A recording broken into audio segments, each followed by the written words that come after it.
Want to build a project portfolio health dashboard in under 2 minutes? This is what we're building: 5 interactive charts and 2 detailed tables tracking project status and progress.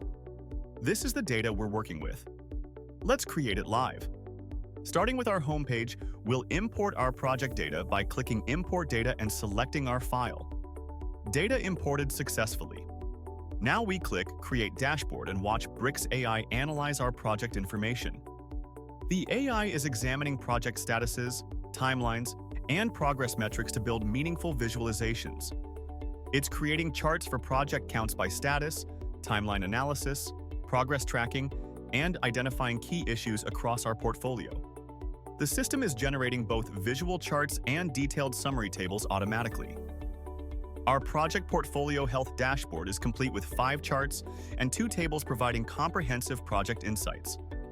We can customize the appearance by switching themes to match our brand. Now let's activate presentation mode for stakeholder meetings.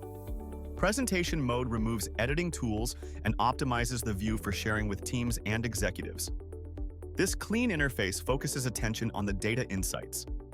Back to edit mode, we can interact with all widgets, customize layouts, and drill down into specific project details. Try Bricks today and transform how you work with data.